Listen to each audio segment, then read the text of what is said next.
Whether your focus is on songwriting, rhythm, or lead playing, understanding the mechanics of key changes, also known as modulation, is hugely beneficial.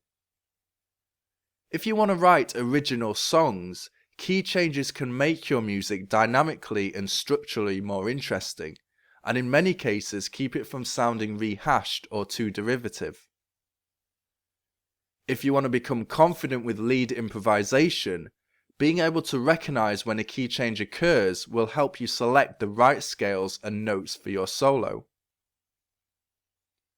Not all songs use modulation, but when it's used effectively, it can turn a very safe, middle-of-the-road song into something a bit more special.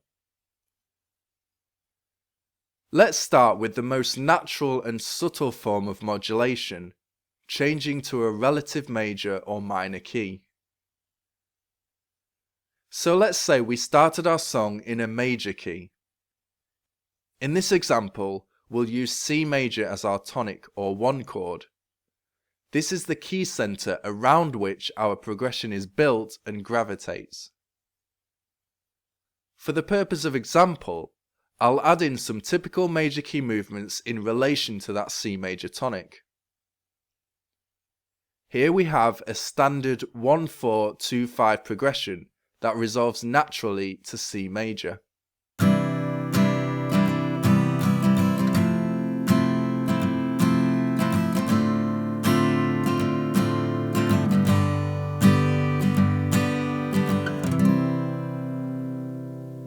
Now, after a few times around, instead of resolving predictably back to C major, we could instead try resolving to the relative minor key, which is A minor.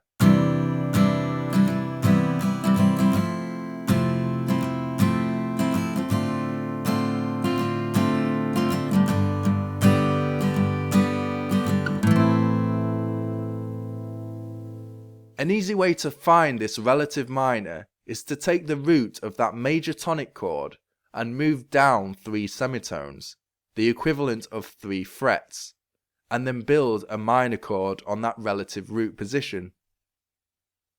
This becomes the new point of resolution.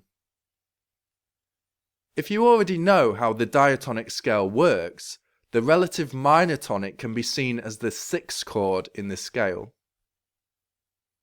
Let's just listen to an alternating resolution between the major and minor chords.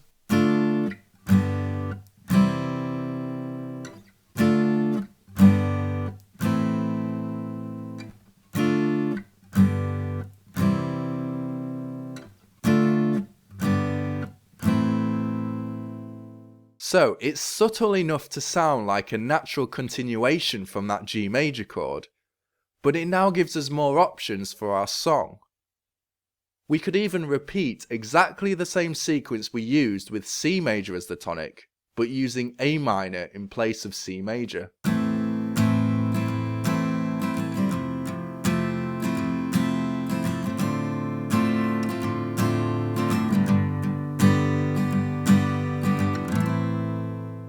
This gives us a more unexpected, yet still very natural sounding shift in key center.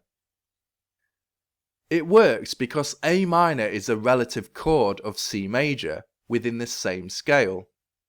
However, it functions as its own tonic and key center, which is why it sounds as if the song has changed direction.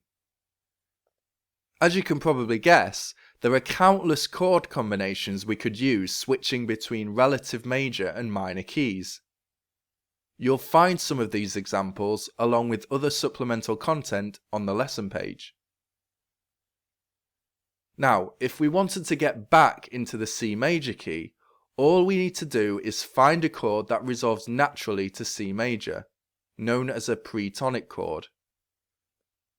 The strongest of these pretonic chords is the 5 chord, known as the dominant, its root being a perfect 5th interval from the tonic. So in the key of C major, that would be G major.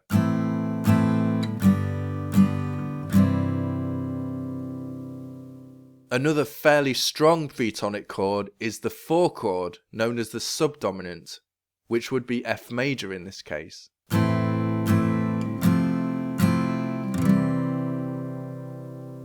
or the 2 chord, which would be D minor in relation to a C major tonic.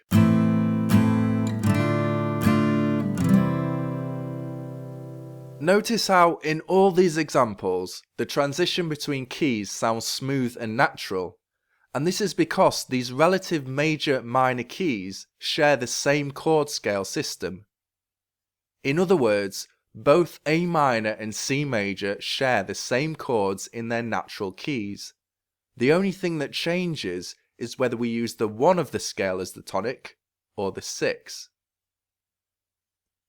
Because of this intrinsic relationship, when soloing, you would only need to use 1 scale. In our example of changing between the relative keys of C major and A minor, we could use the C major or A minor scales over both keys. The most common use of this relative key change function in popular music is as a bridge between the verse and the chorus. So this time, using the key of D major, we might have a major key verse as follows.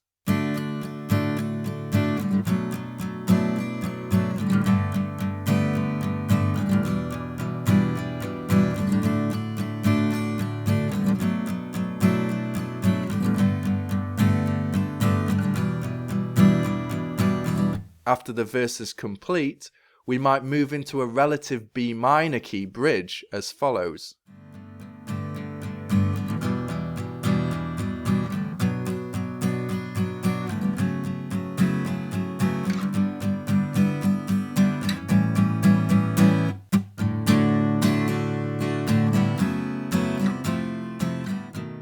Because it's a bridge, we might only play it for as little as 4 measures, building up to a big major key chorus.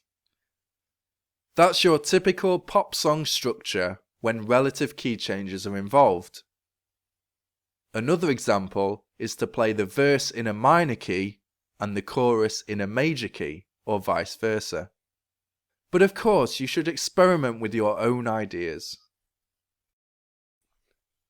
In the next part, we'll look at another simple key change method that gives you even more room for experimentation with your songwriting. In the meantime, see the link in the description for more on this lesson. Cheers.